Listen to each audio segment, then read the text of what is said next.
Hi YouTube, I'm a piano bird, your ordinary pianist, and this behind me is my August Förster Model 3 grand piano from 1921. And this piano right now is in desperate need of tuning. Not because it's so much out of tune, but it's starting to be very inconsistent and some unisons are out. So today I'm going to tune it and I will show you how I usually tune my pianos.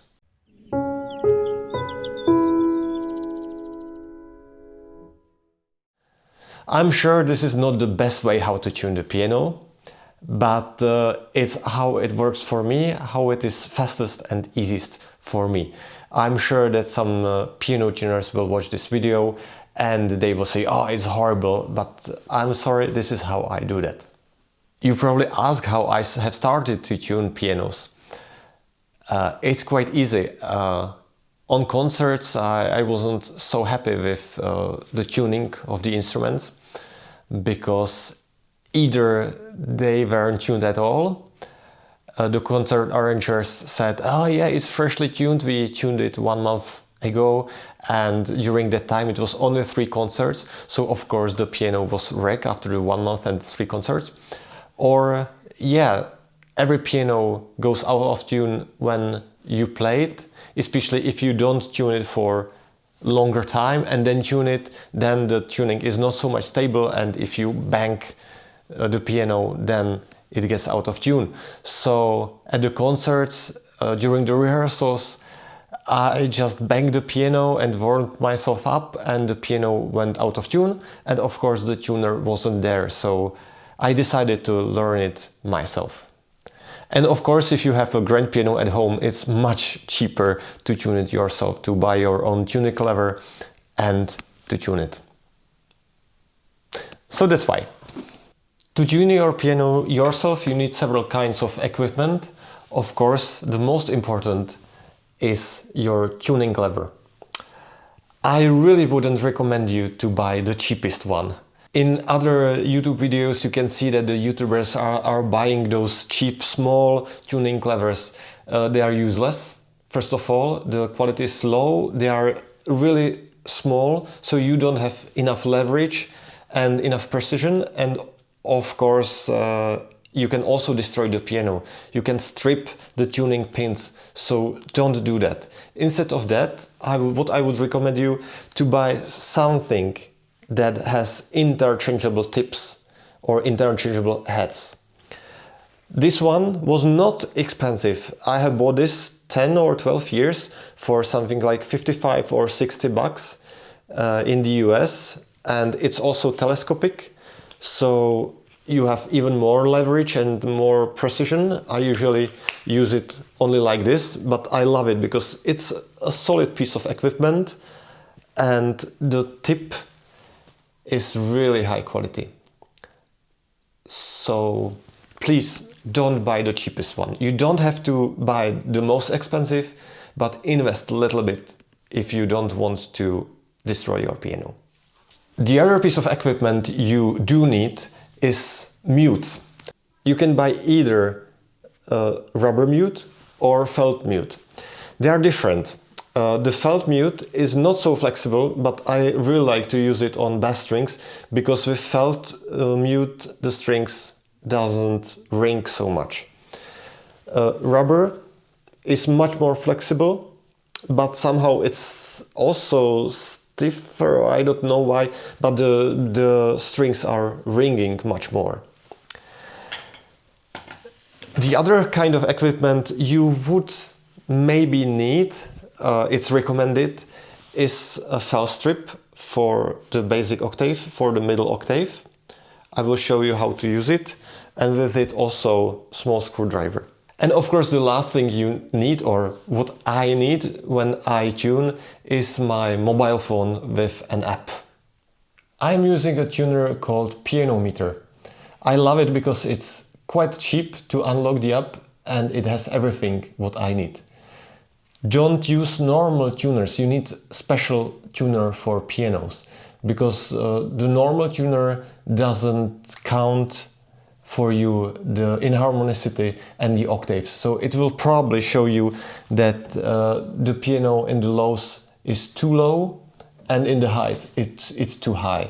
So you need to use dedicated piano tuner for this. It's important to prepare the piano. What I like usually to do is that I start to prepare the piano with this mute. I start in the bottom, somewhere here, D, E.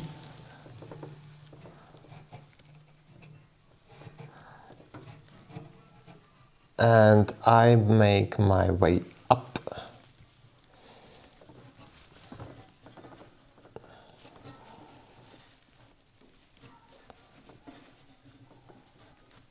And don't worry to squeeze the felt between the strings. It doesn't harm.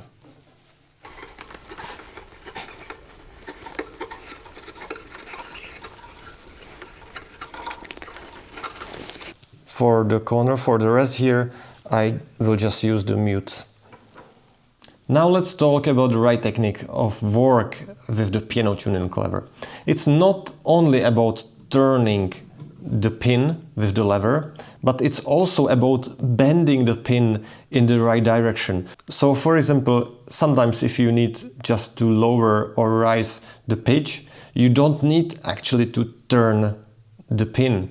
You need to bend the pin slightly in the direction or to make all of the forces equal in the pin. So to show you the example, we have here AA that's out of tune. So I put the tuning lever on the tuning pin that's in the middle string, that's the only string that's not muted. That's why we put there this felt. And I listen to that, and you probably hear those wah, wah, wah, wah, wah, wah, and we would like to take it away to cancel this vibration. So I know that the lower A is lower, so I need to raise the pitch. So I will do it by turning the pin to raise the pitch, and then slight bending and maybe turning back, and then wiggling of the tuning pin to release all of the tension and to ensure the steady tuning.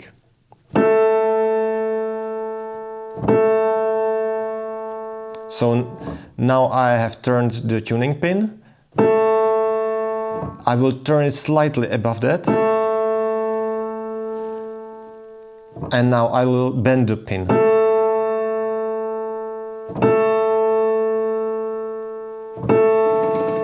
And wiggle the pin.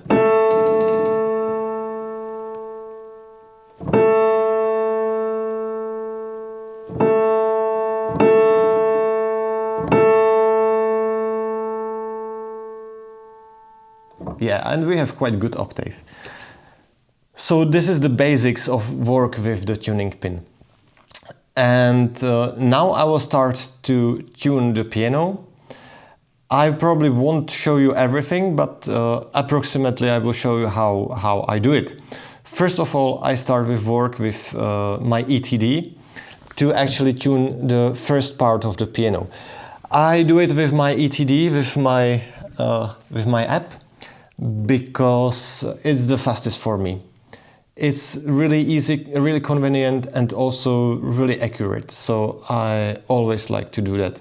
If I do it by heart, by my ears, that takes slightly more time. And yeah, I'm pianist. I'm not piano tuner, so it's not so accurate as when I do with my piano tuner, electric piano tuner. Then when I get to the bass section and treble section, I really love to switch to tuning by my ears, because especially in the bass, the strings have quite a lot of tension, and if you change the tuning there, it actually affects the tuning in the middle section, and with ETD it still actually counts your original tuning. So for example, if you tune the bass section and it's out of tune, it sinks or rises in the middle, maybe quarter or half, even half hertz. So you actually need to adjust accordingly the bass section, and the piano tuner, the electric piano tuner, can't do that. So it counts for you still the bass frequency of the piano. So if you have chosen, for example, 442 hertz of whole piano, and by tuning the lower section it actually rises about 1/4 of hertz, then the piano is out of tune and it doesn't sound so well.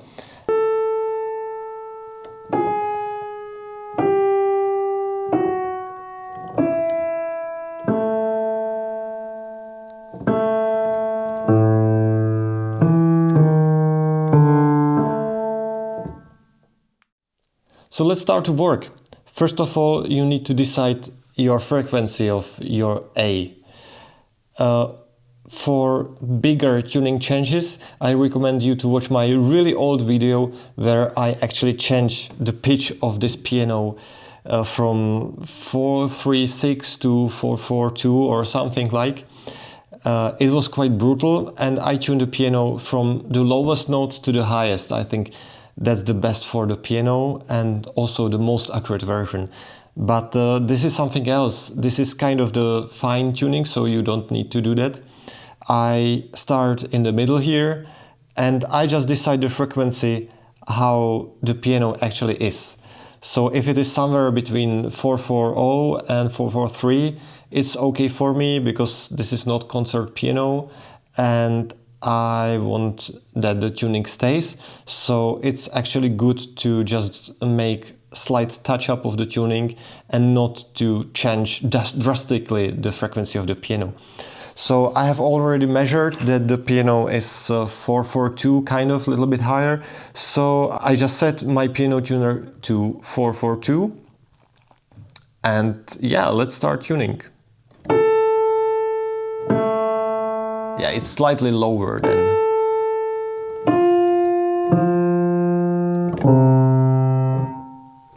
Yeah, so I have measured it properly and it's actually 441. So we will start to tune in 441.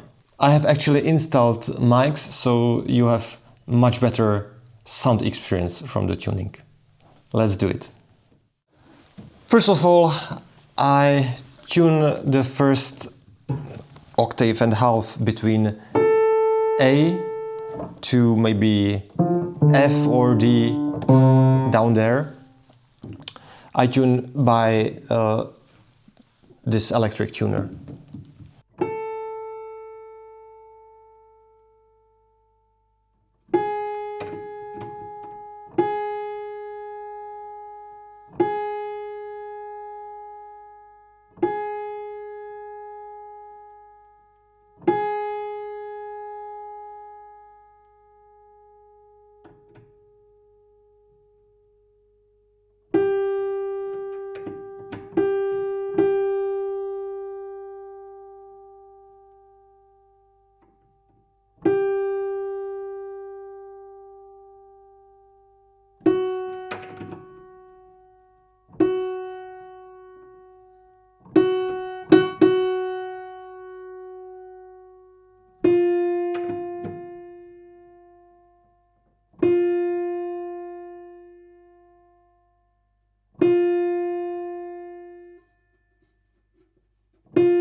So I have just now finished the tuning of the middle section of the piano, and I'm so surprised because I have actually installed Dumb Chaser piano saver system to this piano, and it's incredible how it helped because the tuning pins are really stiff now.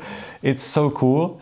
I will make another video about Dumb Chaser system because I have also some concerns and it has some flaws that I'm going to actually fix.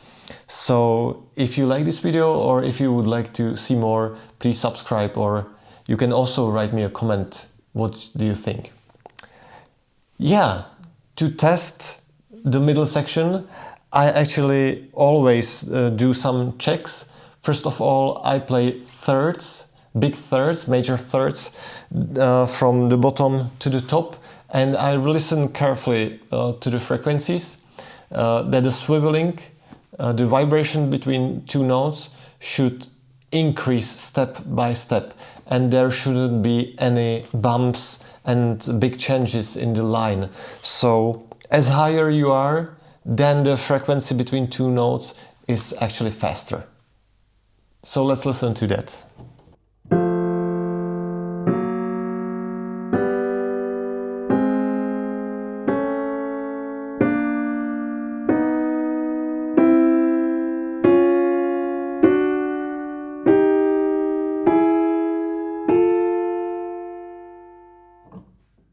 So do you hear how the frequencies between the two notes are slightly increasing with every step? The second check is to actually play major 6 and major 3rd in the middle. And those two intervals should have the same beat rate.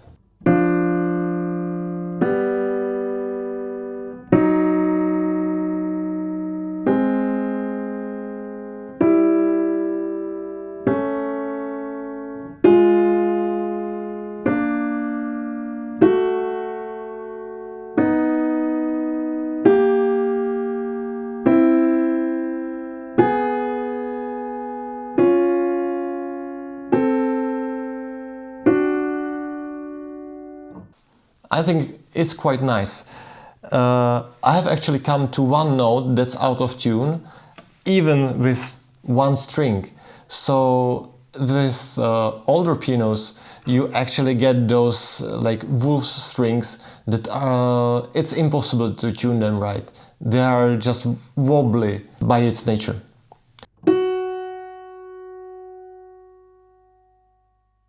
Do you hear it? This is one note. Yeah, and I cannot do anything with that, unfortunately. The next step is actually to tune the Unisons one by one.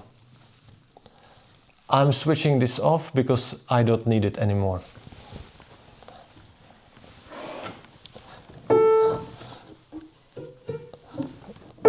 So let's start with our A and let's work out down.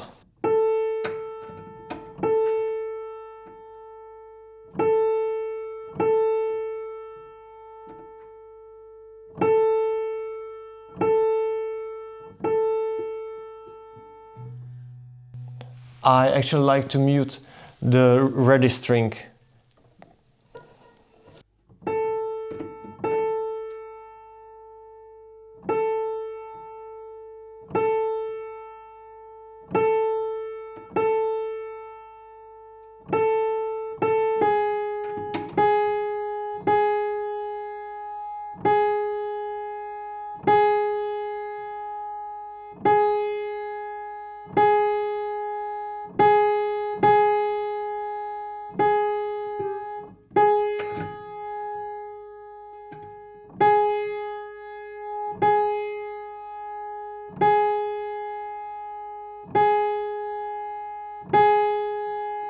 And I'm using still the same techniques, up and down.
And the movements should be actually slight. You don't want to turn the tuning pin so much, because you also wear the piano, wear the holes under the tuning pins. So actually do the smallest movements possible.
Sometimes I find a problem because sometimes I check my frequencies, especially outside the area F to A, and I have found a mistake from the ETD tuner, so I have to fix it, and right now I'm going to work by myself without the tuner. So I have found that actually the EE and the lower notes are slightly too low. So I will just try to tune the octaves with help of the third down. So octave, and I will compare the frequencies of CE and CE one octave higher. Wah wah wah wah wah wah wah wah wah. Wah wah wah wah wah wah. The second one is slightly faster. This is the second one. This is the first one.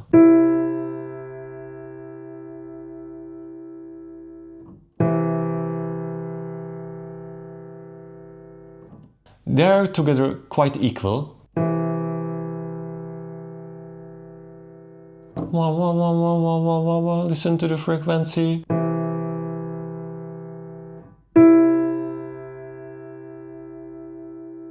The second one is faster in the beginning and then it goes lower. It's old piano, so you can't expect really clear sound from the strings. It's an old piano, so you cannot expect miracles like from a new piano. And you have probably heard that I was struggling a little bit in the middle during tuning Unisons. But now let's continue.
You can also check, besides the thirds, you can also check the quint. I usually count it as it should pulse once per second.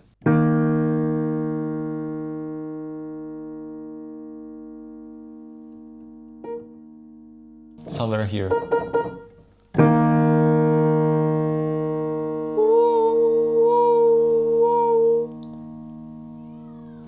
So it's all right.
So we are ready completely with the middle section, and let's go to the bass section, because there is where the fun starts.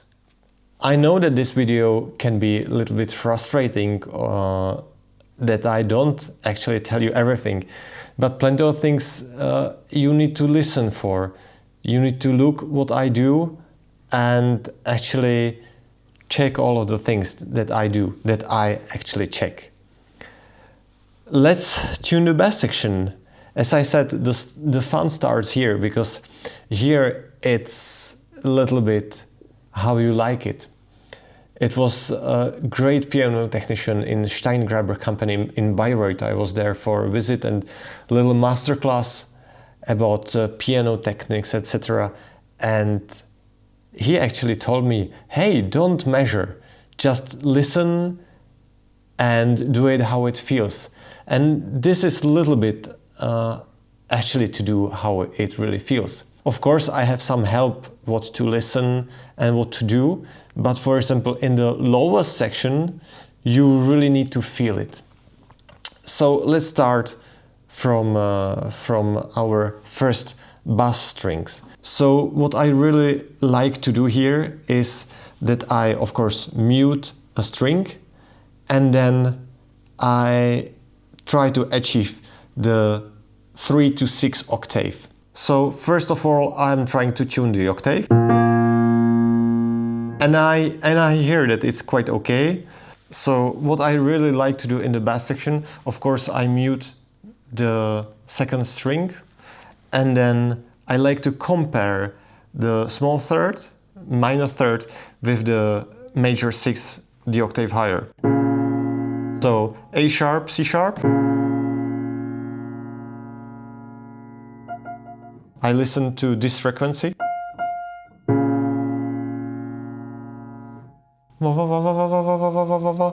And the octave higher. The same.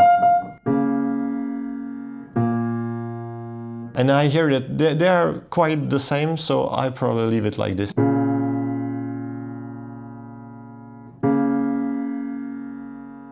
Yeah, kind of okay. Maybe the first one is a little bit faster.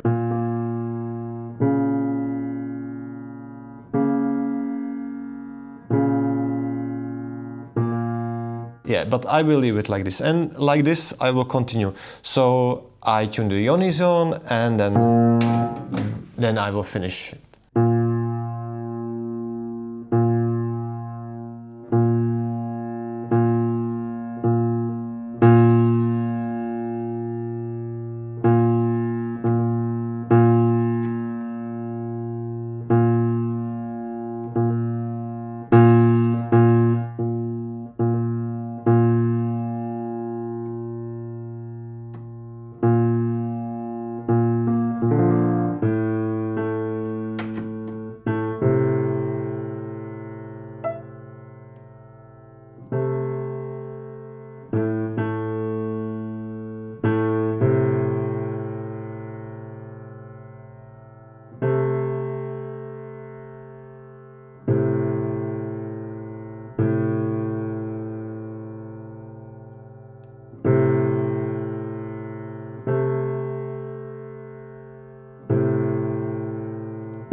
I'm putting another mute because I need to have clearer sound.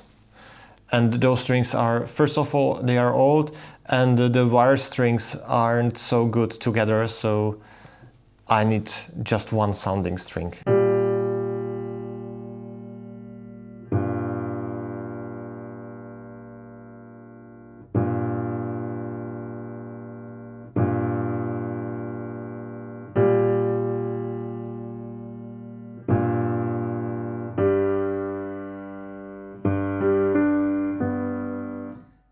And now actually the trick starts. I also check the fifth and the third octave higher, or 2 octaves higher, because it's how it feels, and I need to actually tune to the stable harmony. So it sounds good in the stable harmony. It doesn't have to sound so good in unstable harmony, for example, in sextachord or in a quart sextachord. Or it should sound good, but it doesn't have to be so perfect. But it should be really nice and cozy feeling in the quintachord. So I actually check the quint and the third. Yeah, sounds good.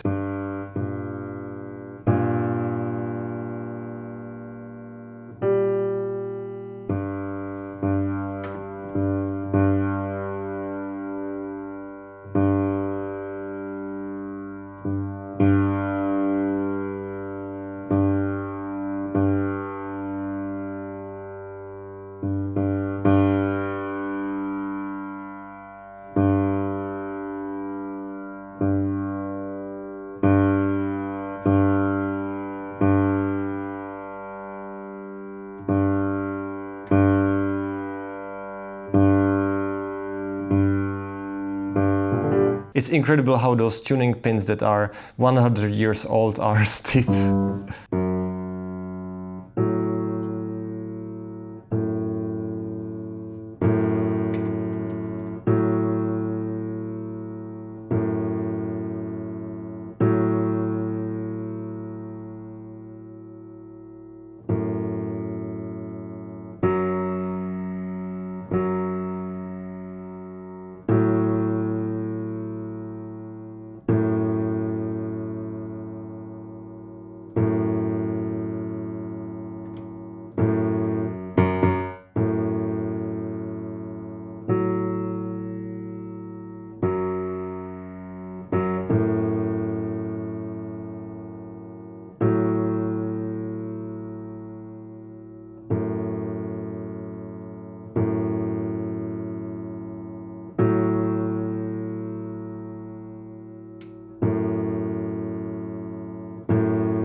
And now we are in the part where actually the fifth is sounding a little bit fast and uncomfortable. So I adjusted by lowering the low note.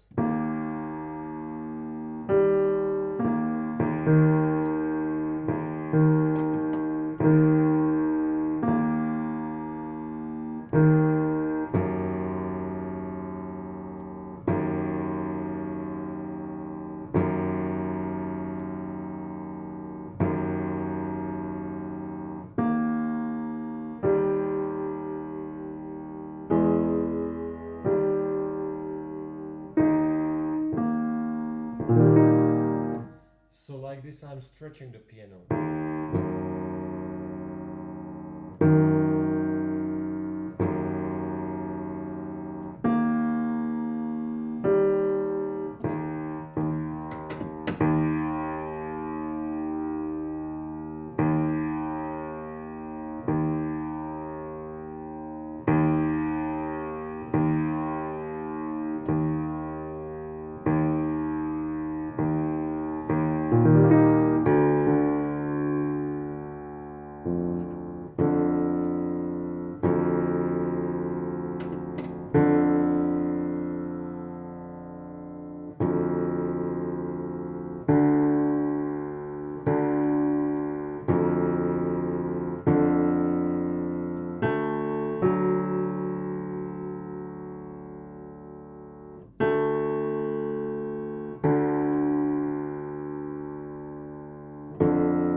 And now you can see that I have all of the three mutes on the wired copper strings.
And now it's time for the lowest section. And usually it's quite hard to tune because you cannot hear the octaves anymore. You really need to check with the other intervals on the piano. As I said, I usually check it with the 5th and 3rd, 2-3 octaves higher.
Usually for me it works at the actually lower frequency, the lower 3rd is kind of 2 times slower than the 6th above it.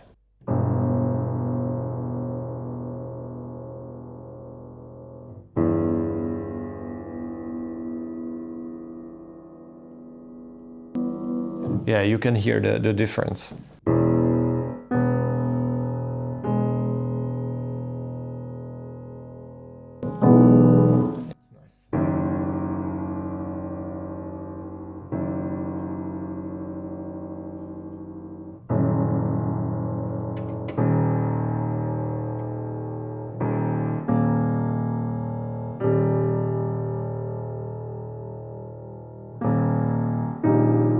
And now as we go lower, both the 5th and the 3rd are going to be out of tune or wobbly, because if I would tune one of them in tune, then the other one would be too fast. So this is a compromise of shorter piano.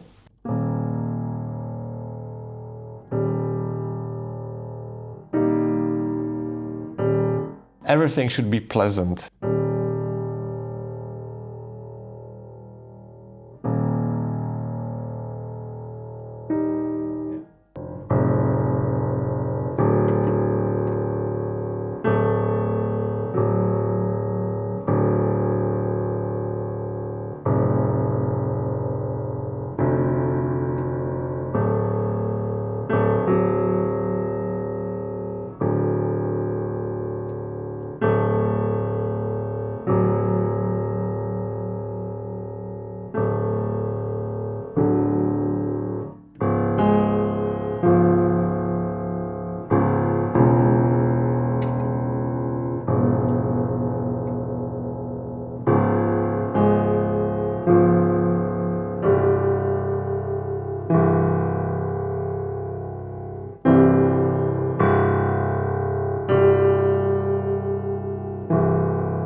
Sounds good. Let's go to the treble section. So now let's tune the upper middle section and the discant section. The upper middle section is quite straightforward. I tune in octaves and I check it with the lower third. Let's do it. So octave and check.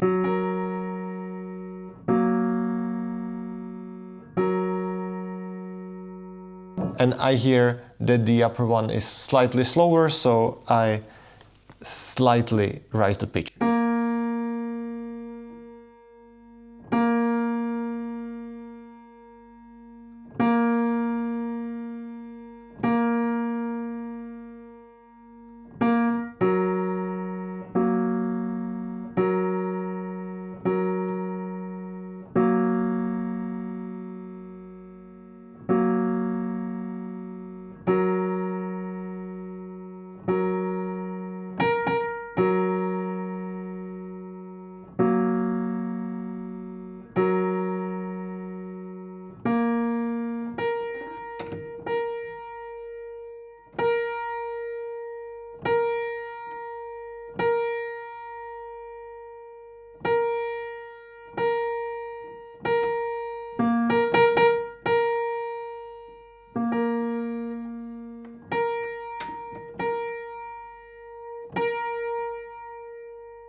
yeah, what I have done now, it was a check that everything is okay. And as you have seen, several notes were out of tune, but now it's fixed and we can continue. And if I don't hear the frequency with the third lower, I take actually the lower octave. So it's like 10th.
Yeah, and now you actually hear that this string, the single string, is so much out of tune that it wobbles like hell. So I just tune in average. And then it's extremely hard to tune the unisons.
And finally, we are coming to the last section of the piano, to the discant.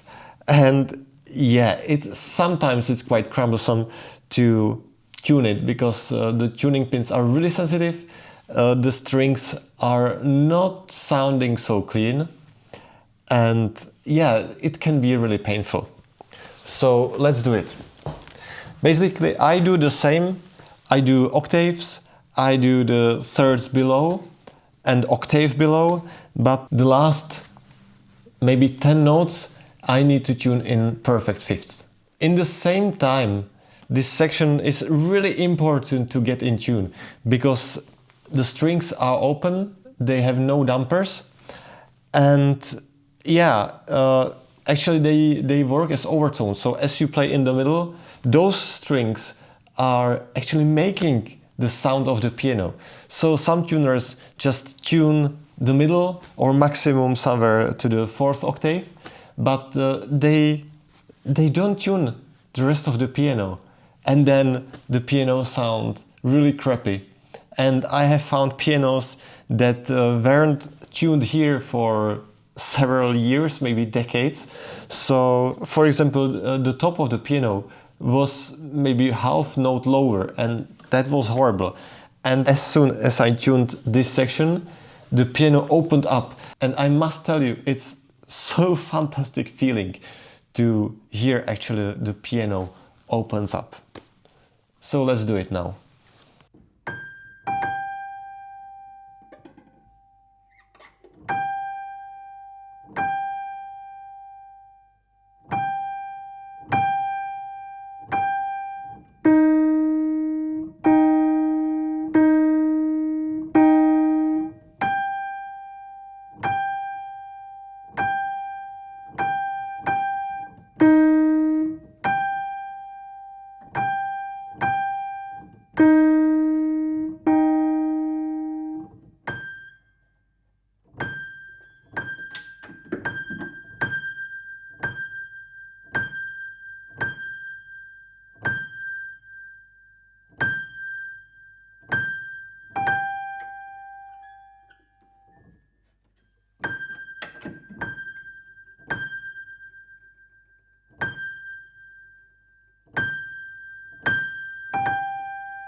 too high, and now it's once it's too low and once it's too high.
We are finally ready and the piano is hopefully in tune, and in a short while we will listen how it sounds right now.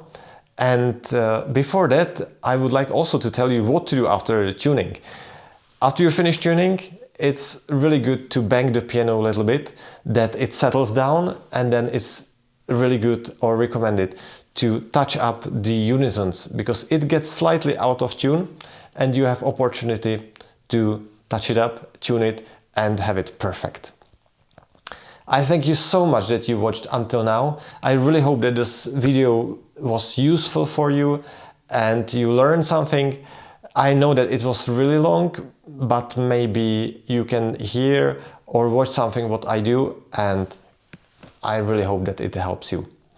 Thank you for everything, and I will see you in my next video. And now let's listen to the piano. Bye bye!